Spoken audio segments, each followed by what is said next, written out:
Right, welcome to Habits for Health and Success. Do you know what? I think that is the first time that I've said that correctly in the time that I've done this. And it's actually going to change. So, Emma, you're the last one on this little set. And then there's going to be a new set with a slightly different title, all to fit in with what I'm doing. So, thank you for being the last one for this health and success. Habits for Health and Success, I should say. So, Emma, do you want to introduce yourself? Yes, of course. Thank you so much for having me here. I really, really appreciate it. All right. So I'm Em, and I am the face behind my business, Wellness with Em. And I help highly sensitive people embrace their sensitivity as a strength.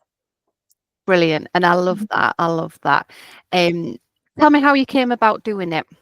Yeah, so I've always been so passionate about kindness. And this is my absolute top value. Which absolutely helps me in many ways. It does hold me back in some Yeah. ways as well, which I'm sure we'll dive into. Yes. But even as a child, I've always been really, really sensitive, and kindness has just been it's been embedded in me from a very, very early age. And when I first went to nursery, I'm going back way now. Yeah. When I was often told that I needed to toughen up, I needed to, harden up, you're too much, you're too sensitive. And I almost felt shamed for who I was. And I decided that I was on this mission to spread self-kindness, particularly with children, because I didn't want children to feel how I felt my first experiences of school. I was just left to cry, almost told off for feeling the feels that I had. And I could not stand school at all. I hated the experience, and I wanted to be a teacher, and I wanted to nurture children, and I wanted to show them what a gift they are, and I wanted to give them lots of love and compassion and a totally different experience to what I had at school. And I did have some beautiful years teaching, and I absolutely did complete that mission. And I, nurtured those beautiful, beautiful children. Had 10 years and met some amazing little ones. But unfortunately, the education system did not really align with my values anymore. And I was definitely the voice for the children, but so much so that I lost myself. And with added pressures from the education system put on teachers, all the judgment, all the criticism. And I take things very, very personally, being a highly sensitive person. I decided that this was not for me, but it wasn't just this is not just for me. I literally lost myself and came to a complete place of darkness. But in this darkness was the biggest light. And this is where I discovered my beautiful life coach, who was just absolutely incredible. She taught me that this value that I had, this kindness value, was not aligned in the job that I was in. And she helped me to realize that actually my sensitivity is a strength, and it's something that I need to teach on to others. I also discovered hypnotherapy, which helped me heal so much, and helped me with my own self-belief and my self-worth. And yeah, also my husband, he bought me a book, and the book was Good Life, Good Vibes by Vex King. And I was so grateful for this book. But at the time, I was not a reader at all. And I thought, oh, this is lovely, Steve, but, don't think I'll ever read it. But one particular day when my teaching career ended, I was at such a low, low place.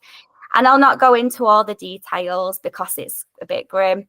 But when I finally got home and I was in an absolute place of despair, Something told me to read that book. I don't know what it was, but something did.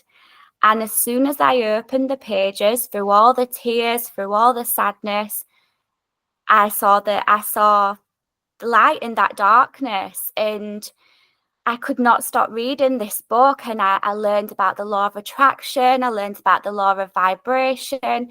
It opened me up spiritually, and it made me realize that actually this is what I want to do. As much as I thought it was teaching, helping the children, it was actually, I want to help highly sensitive people like myself to shine their light brightly with the world. So that's my journey, and that's where I am now. Oh, that's where you are now. That's quite a journey, isn't it? Without going into too much detail, obviously, we don't want to do that. But when you was in that teaching career, just to help other people that might be in that sort of thing, what sort of signs or things did you notice, even at the time or looking back, that was a bit of those warning signs that could help other people that are maybe sort of going through it? Because 10 years is still a long time, isn't it, to sort of feel it ain't quite right, but you're pushing through. Yeah. So some warning signs was overwhelm and burnout. I literally gave my life to teaching. I would get to school sometimes 6:30, but probably 7:00. I wouldn't leave until 6. I'd be at home. I'd be working. Didn't have time for family or friends and the things that truly mattered to me. And it almost felt like even though you gave your everything, there was never any thanks back. And of course, the children was the absolute light in my teaching career. And of course, I got so much love, and it was worth it for the children.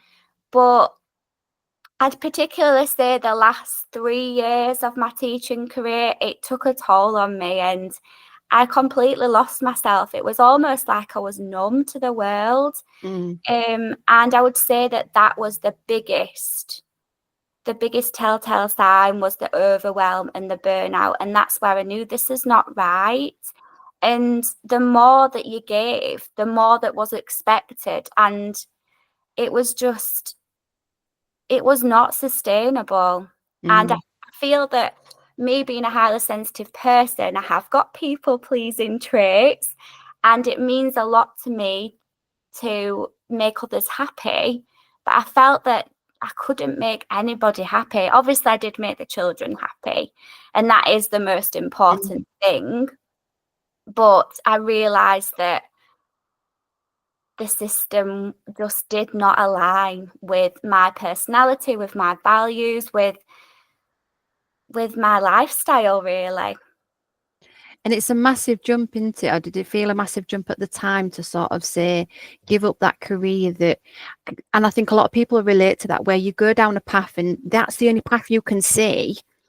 That's all you ever spoken about. You want to be, a lot of people say, I want to be a teacher, or even that they're down a path and they can't see any other paths. They've got no other skills. So it's really hard to sort of stop and say, I can't do this anymore.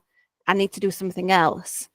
How did you bring habits in for yourself to do that, or what came about? I know you said about the life coach, wasn't it? But obviously you made a step before that to sort of go, something's got to change.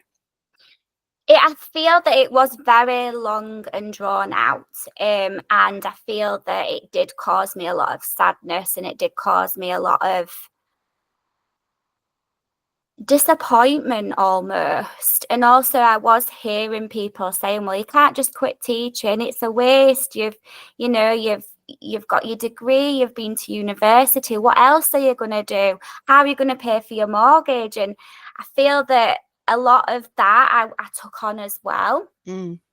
But having a life coach who was able to ask, as we know as life coaches, who was able to ask the right questions, was able to feed back, was able to challenge what thoughts I was having, it just helped me to become clear on what I actually wanted. And also from the book that I read, High Vibes, Good Life, Good Vibes, probably said that wrong now. Don't worry. Well, they'll all know which one it is, so that's brilliant. Said it right to begin with. Yeah. That taught me about trusting and surrendering to the universe as well, and the positive mindset, rather than having a mindset of what if this happens, what if that happens, and going down that rabbit hole. But what if good happens? You know, it's not always what if the bad. If you strongly believe something and you have that mindset. And my life coach introduced me to vision boards and just opened me up to a new way of thinking and almost gave me the evidence. And she helped me to create a really good morning routine as well, where we focused on gratitude and journaled the things that, you know, that's going well in my life and focused my attention on that. And meditation as well. I mean, I'm so passionate about meditation, but listening to positivity and positive meditations, and focusing on that. But I was fortunate that I did have some time to recover. I did, as a teacher, I was able to take some time and have sick leave. So I was able to embed a lot of these habits.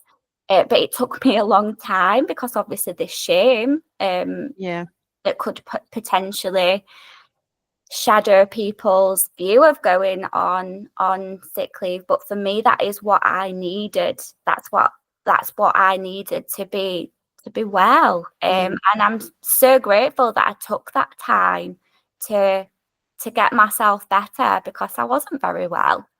But having these amazing tools that we know about and creating these habits, it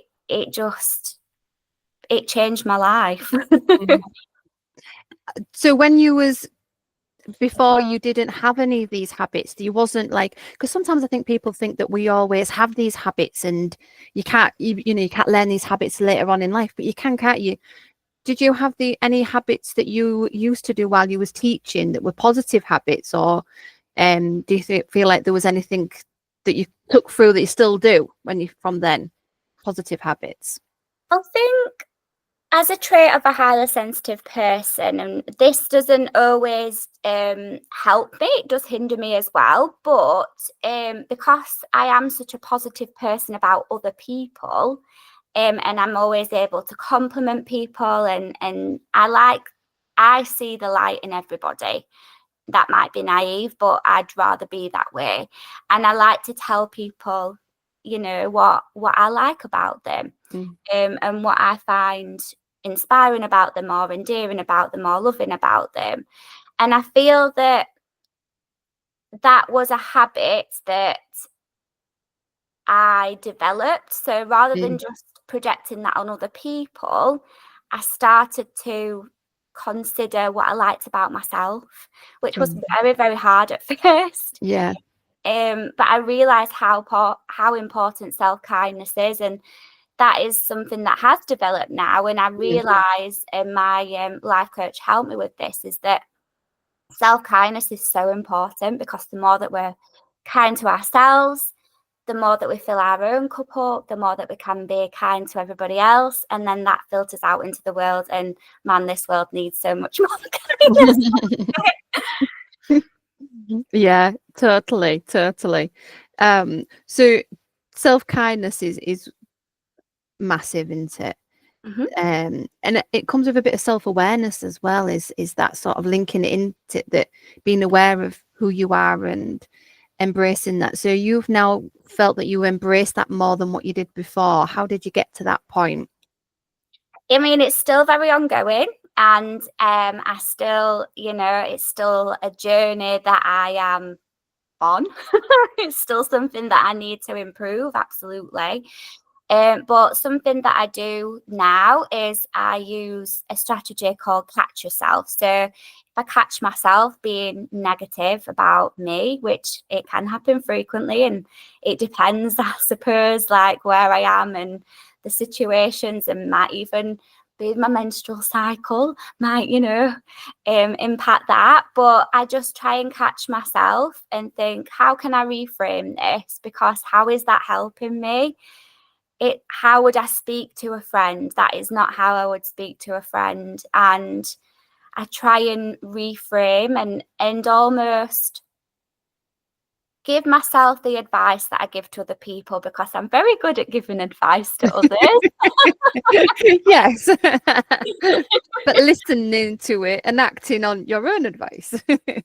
is that next level. And like I Yeah. say, it's a journey that I am still on, and it's not something that I'm perfect at, but I am a lot better than I ever used to be. And this is the thing, it's all about intention and setting that intention and living by it as well. And like I say, I am good at giving advice to others, but actually I do need to be very aware that I need to, especially as a mentor, therapist, coach, I need to almost walk the walk and not just talk the talk. And it's definitely something that I am developing. And we're allowed to, aren't we? We're not going to reach a destination of everything's perfect, because there's no such thing, and there is no destination, because you just evolve. Yes. What habits do you do then to sort of get that going? What's your daily habits? So I love my morning routine. So on a morning, as soon as I wake up, I'll say something that I'm grateful for, even if it's just as simple as I've woken up today. And then I'll write down my gratitudes, and it depends how I feel on that day. It might just be 3 that I focus on, or it might be 10. And I just journal how I'm feeling. And then I'll say an affirmation to myself, which is usually I am kind, because I know that for sure. But I do try and stretch that. And I'll just have some time with a morning coffee, because I cannot start my day without a coffee. Might be a limiting belief. Yeah. But I'll just be mindful while I'm having this coffee and just think about what I can feel, what I can smell, what I can hear.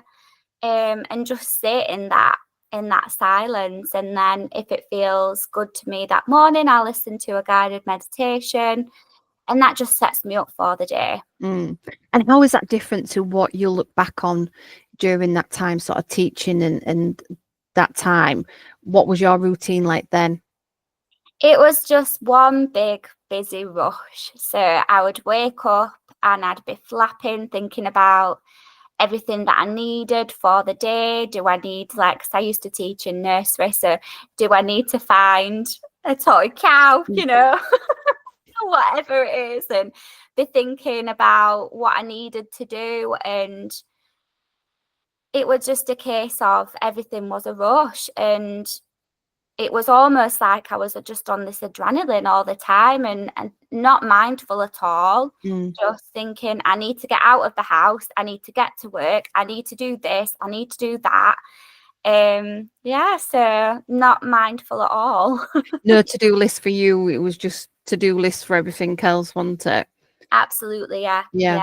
So And how did you build up that morning routine? Because I know we don't just jump from that to then all of a sudden being calm. There's a build up of that routine, isn't there?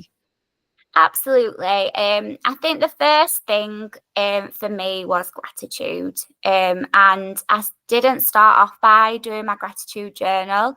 I would just start off by just saying what I was grateful for on a morning. And that has just built over time. So now I do a gratitude journal, whereas I didn't before. And then I've just been so fortunate and so lucky to have the self-development bug and read so many different approaches. And it's the miracle morning that I live by now. And at first, you're meant to do an hour a day of the miracle morning, but I do it in my own way and whatever I can fit in on that particular day and how I'm feeling. But also I do like to live by the seasons. So for me, spring is still quite slow, like I'm still awakening, I'm still building that momentum. So my miracle morning looks very different to in the summer when there's more sunlight and the days are longer. Mm. And in the winter, I do the bare minimum because I give myself the grace of we're in winter and we're meant to be resting and we're meant to be more still. So I suppose my routine changes along with the seasons, and it's all about the knowing that things come and go, and that's okay, and it's being gentle with yourself and Mm. just allowing whatever you need in that moment. That's brilliant, because it's also sort of when you think about someone saying to me, "Oh, it's a miracle morning, and I've got to do an hour." Already, I'm like, "Oh, that's me. I failed. I can't do that." But what you've said is like, is that you can just take snippets of that and work it with you around you, and not feel guilty that that's another thing that, oh, I can't do that, and then don't do anything at all as well, which what happens. So it's sort of just doing bits for you, isn't it? Absolutely. Meditation. Tell me about meditation, because I know, and I say this a lot, it takes a practice to get into it. And you wasn't into it before, was you? No, I have always liked my own time though. Mm. So I wouldn't say that I'm 100% introvert, because around my people I'm very extroverted. I don't know if Yeah. you've heard the phrase ambivert. I'm a little bit of both. All right. Yeah. I've heard introvert, extrovert, but ambivert. I'm like, oh, I'm liking that. I think I am more on the introvert side. So I do like to withdraw myself and I have to recharge Mm. to be able to function basically. So I have always liked that stillness and that quiet time and my alone time. And it was my life coach who introduced me to the world of meditation. And at first, I just listened to music and just allow myself to focus in on the music, and also be gentle with myself that the thoughts, might be racing. You might be thinking about what you need to have for your tea and what you're going to be doing next week. But I feel that I started off just by listening to music, but what I really like is guided Mm. meditations, because I feel that I can focus on the voice of that person, and that just helps me to direct my focus. And it was my life coach who suggested some of these guided meditations that also in turn had things that would help to develop self-compassion, because that's what I needed at the time. Mm. So it's hard, isn't it, to think back, because obviously it's something that I do now. But I feel that my life coach was incredible in that she would always say, Buddha used to find meditation hard to start off with. It's a skill, it's something that we need to develop. And it also does help with self-compassion, because you just have to be gentle with yourself, and you have to just know that your mind is going to wander, and that's okay. And like we said before, depending on where we are in that moment depends on our focus, really. Like if we have got a really busy week, we probably are going to find meditation that little bit harder than when we haven't really. Yeah. So, Yeah. I think that's the thing, isn't it, of finding snippets of things that work for you, but also then not beating yourself up if each one don't work on that particular day. Don't give up. There's lots of people I know where, and I'm included, I was like, oh, can't do this, can't sit still, can't stop the voices. I'm a busy person. Do you know?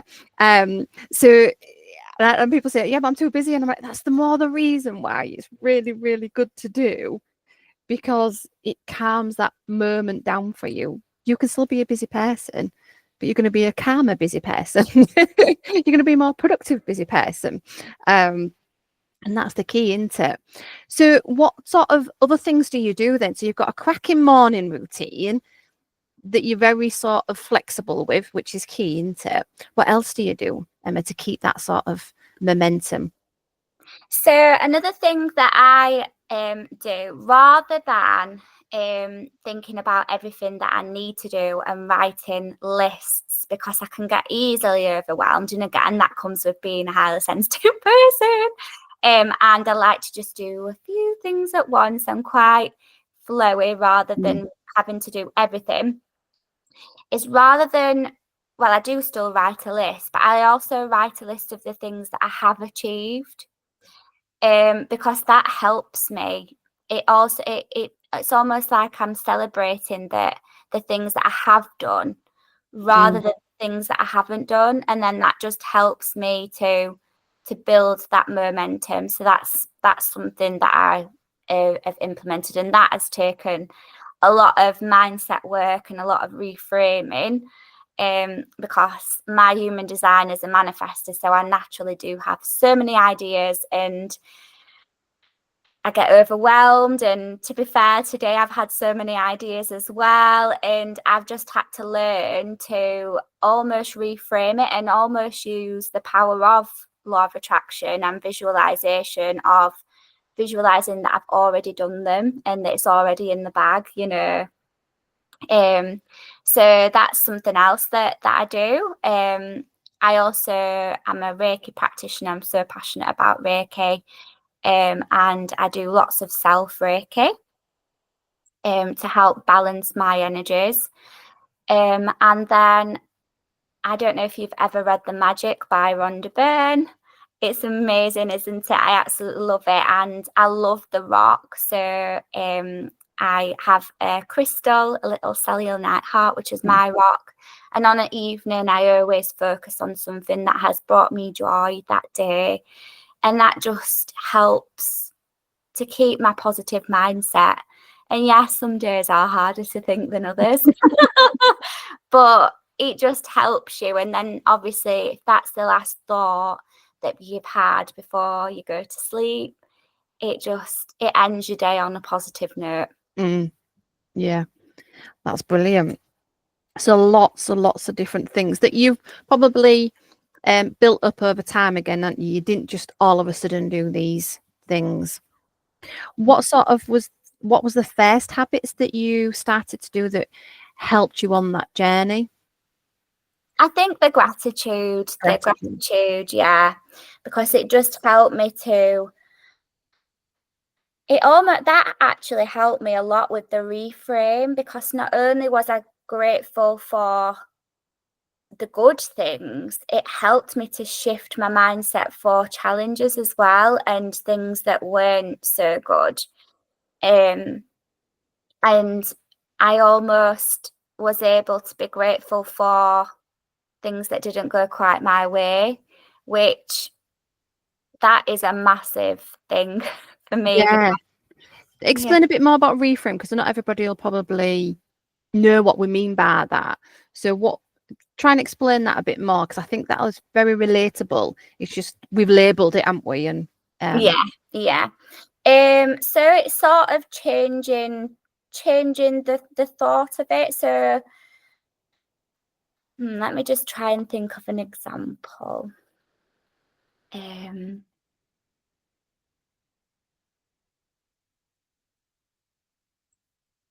Something's not coming to mind at the moment, but so if you really, really want an outcome and the outcome doesn't happen, I'm trying to think of an example. An example did come into my head then, but it wasn't a very good one. It's sort of changing your thoughts on it. So rather than being really sad that I can't think of an example, Sally. Can you think of an example? I'm thinking of like when something negative happens or something doesn't go as you planned, that then you go down the negative thought path and everything's doesn't happen and it's not right, or that negative thought path, and it's reframing that. So what happened might not actually feel very positive. It you know, it's like an example I've got with somebody that's come to my mind was when we was talking about money actually, and was talking about debt, and there was a real negative feeling towards a debt amount because of the way it was created and everything like that. So that money and that debt was very negative all the time. So we reframed the thoughts and feelings around that money with words and the positive things that money created. And sometimes you can see that there's lots of positives, but you can focus solely on the negatives all the time, and it's reframing that and going, actually look at what positive happened out of that situation and let that positive overpower the negative. And reframing that. And in that sense, we did a reframing of, so instead of calling it debt, we called it, we called it business opportunities. It was something like that because it was linked to business, but it came out negative. We reframed the name of it. So instead of also calling it that negative name all the time, we reframed it. So not only did we reframe how I was feeling about it when we talked it through and all, but we reframed the name we was giving it as well. So I thought that was what I was thinking you was thinking as well, isn't it? Definitely. Yeah. I suppose I can relate that to my teaching career ending. So yeah, there's loads on that. Yeah, you could think, God, people might go, God, that was a waste of 10 years that I've done that career and all it's brought me is stress and all it's brought me is pain and all it's done is this. Actually, what it's done is it's given you the fuel now to have a fantastic career to support other people that are in that situation, to be able to manage that situation or come out of it. And it's given you opportunities beyond what you ever imagined when you was in it. But if you look back at it and go, that was just totally negative and I can't see, it's just negative feelings, you never really come away from it. Yeah, absolutely. It's about turning it into the blessings. Yeah. And using it to, to your advantage. And we wouldn't be where we are now if those things did go to plan, and it is about honoring the good and the bad. And sometimes, like, who knows if it's bad actually, like, yeah, the redirection might be far better. And it's about trusting that the universe just knows more than what we know, and we're always on the right path. And like you said at the beginning, we're forever evolving, and it's not a waste because we learn from these experiences and we acquire skills, and we meet and have connections along the way. I've got lifelong friends from my teaching career who mean the absolute world to me, and I'm so grateful for that. And I'm so grateful for the things that I learned and that I can put into place now as a therapist. Yeah. And I was just also thinking that it gives us that resilience a little bit to be able to, if you come across another time, you're not instantly going into the negative straight away.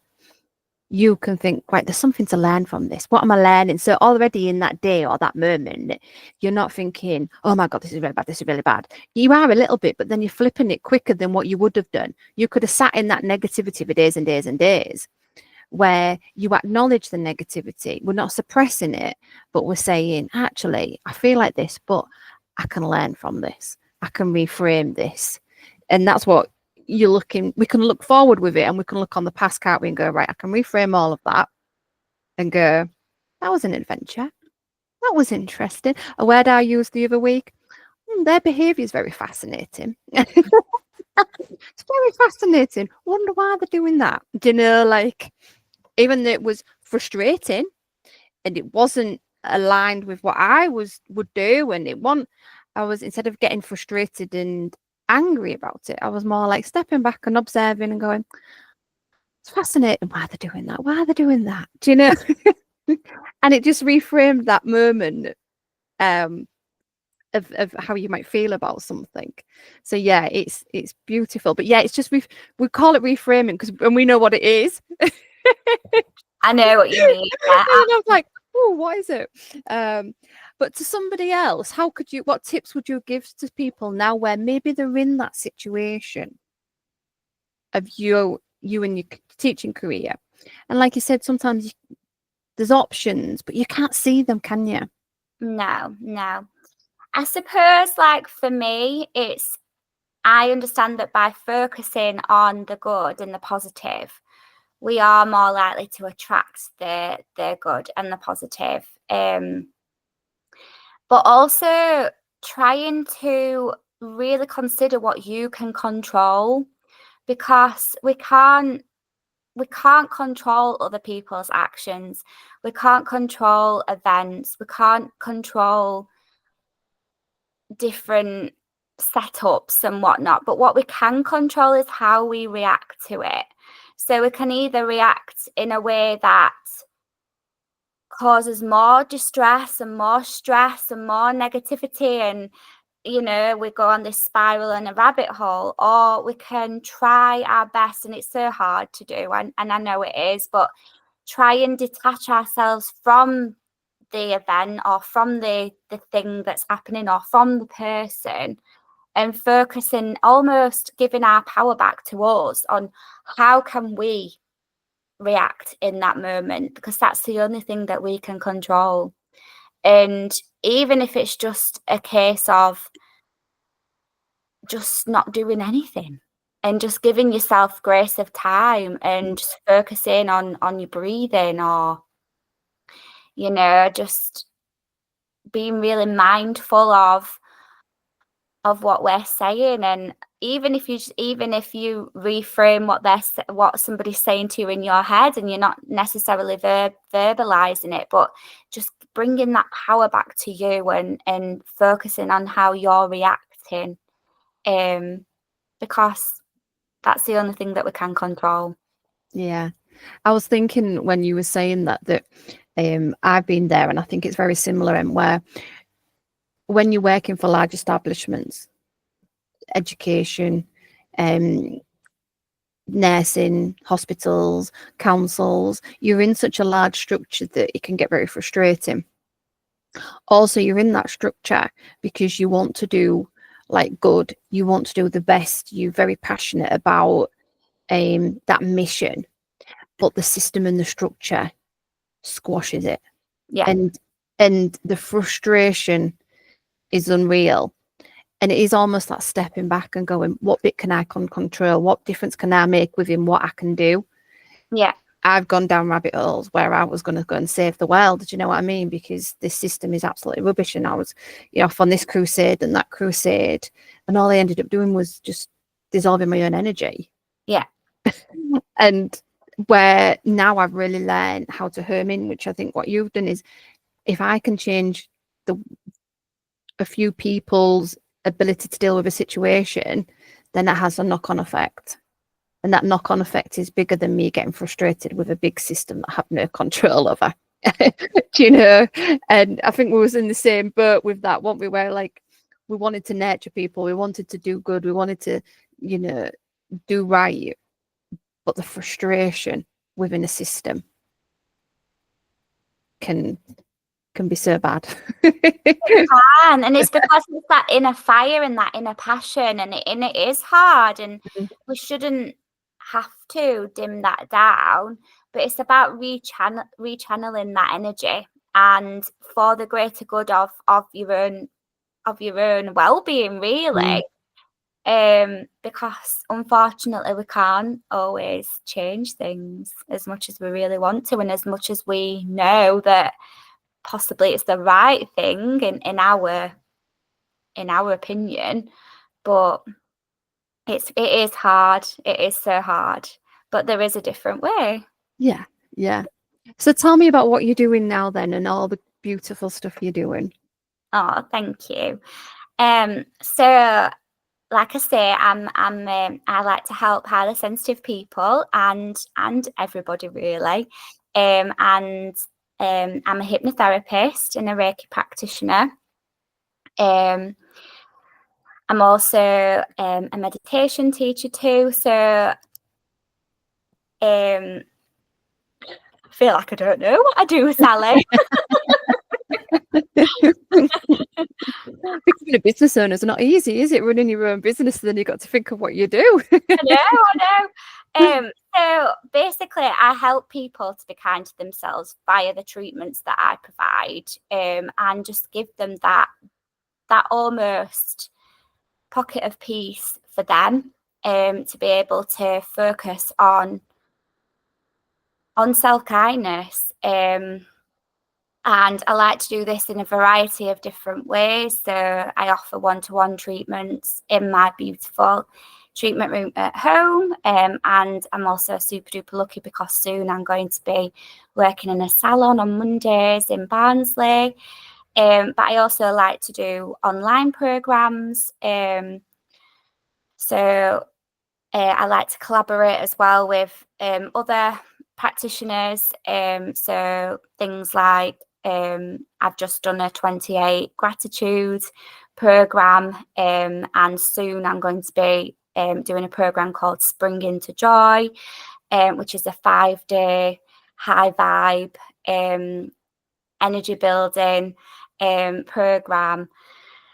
So, and yeah, I just like to collaborate and spread the word of self-kindness in different ways. But I think that sometimes people prefer one-to-one support, whereas others prefer safety in numbers in a group. So it's about meeting people where they're at, but at the core of everything is helping people to be kind to themselves. Lovely, brilliant. And how do you find running your own business, being a solopreneur, or however we want to call it? How do you find that, and what habit have you found, new habits that you've had to instill to be able to go on that path? Yeah, absolutely. And I have realized how strong I am as a person, as much as I do it in a very gentle and sensitive way. There is a lot of strength, and as you know, it's very, very vulnerable running your own business. There's certain things that help, like for instance, being visible on social media platforms, which has been quite a trigger for me. So I have had to really, really work on these things to get myself out there, and such as doing this beautiful podcast today. That's really been out of my comfort zone, but it's about pushing yourself and standing with that intention. And my intention is that I do want to help people to be kind to themselves, and I'll do anything that I possibly can in my power to do that. So I have to step outside of my comfort zone. But there is little demons, I suppose, that I'm still trying to overcome, like fear of judgment, fear of rejection. But it's about putting all these habits that we've spoken about today into place to grow and evolve, and to just keep on going. And I feel that my vision board really, really helps me to keep focused, because I know that I have got the most kind and caring, pure intentions. And I know that by doing what I want to achieve, that I'm going to help so many people. And that's what fuels me forward. And if certain experiences do come up that I find challenging or triggering, it's about sitting with it and being curious about what it's bringing up and what I need to let go of to grow even more as a person.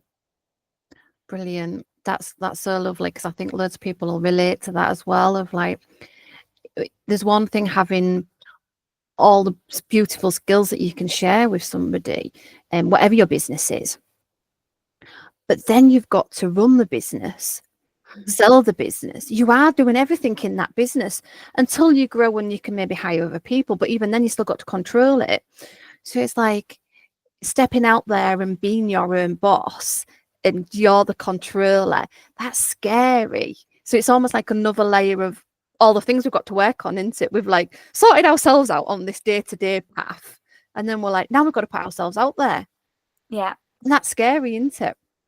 It is, and it reveals things. It reveals money blocks. It reveals things that have probably been hidden away that you Hiding. that you didn't know was there, and you think, right, I've got to deal with this, have I? Yeah. And it's exhausting, and it is so vulnerable, but it's Mm. so rewarding at the same time. And I suppose the difference is that we're in the driving seat, and we can put the brakes on if we need some time to make sense of whatever is coming up for us in that moment. Yeah, yeah. And one of the words that screamed out all the time as well was when you was talking, it's about being authentic. Yeah, absolutely. You're being authentic. Every one of us is being authentic, and we have a different quality. We've all got lovely qualities, but we've all got something different. And it's shining that difference, not hiding it, because we sort of, you can get lost in the everybody looks the same and we've got to do this, when actually it's just being authentic as well, isn't it?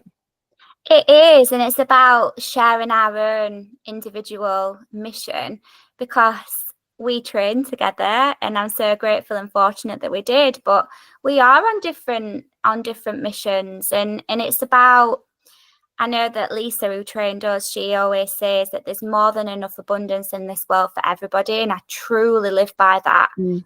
And I think that it's so important that we do have that we do develop this confidence to shine our light as a therapist, as a coach, as a mentor, because it gives an alternative for others. And the clients that I attract will be different to the clients that you attract, but we've both got the most compassionate, caring intentions, and we're going to help people who are our people. And I just think that we do so well in our Becoming 360 community, and supporting and cheering each other on, and being genuinely happy for one another, because we do have that common understanding that we've got our own individual missions, but actually collectively we are helping so many people. Yeah.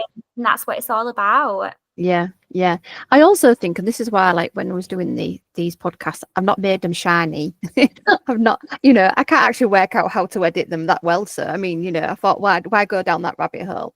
But also to make it authentic in the sense of, people telling their stories, but showing that, you didn't just land into a business and everything was working and you could just go on social media and do videos and everything was fine. We work to that point. We have highs and lows. We go on to do it. I mean, we did the live challenge, didn't we? Like a few weeks back, and we was all having like little mini, meltdowns in the back before we went on live. On live, we looked absolutely fine, but inside we're going. I was like, well, I better do it now, because if I do it now, then I've got it out my head. Do you know? I've got it out my head. And I know you was the same of like, having little sort of in our mind, little panics. We didn't just land into that point of being able to do that. Absolutely. And I think we look at other people and go, oh, they've just got it all sorted. Even as coaches, looking at other coaches going, they've got it all sorted. They've got it all sorted. And we're like, no, it's nice just to be authentic and say, do you know what? I've had to really work at this. I've had to really do something to help myself with this. Absolutely, 100%. Yeah, you can relate to that, can't you? So your story that you've just told has been beautiful, and your habits that you've instilled, and it's just really key that you didn't just all of a sudden start doing everything and it was all perfect. Even your seasons, how long have you been working with the seasons and identifying that is what you needed to do? I would say that is quite recent, to be honest. I feel that since I left teaching, obviously I've had a lot more time and a lot more. I've developed my mindfulness practices and realised, I know this is going to sound silly, but realised just how beautiful the world around us is. And I remember really noticing dark nights. Before, I didn't really notice it because I was that engrossed in work that it didn't really affect me, whereas I'm just so more in tune with the natural world. And I feel that probably that has developed in the last 3 years. And I would say I'm also very in tune with the moon now as well.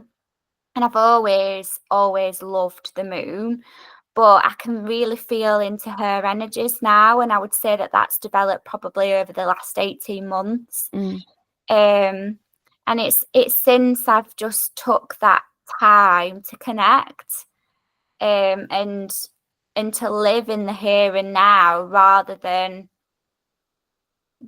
feeling like, oh, I'll feel better when X happens, I'll feel better when Y happens. It's about finding the joy in the here and now.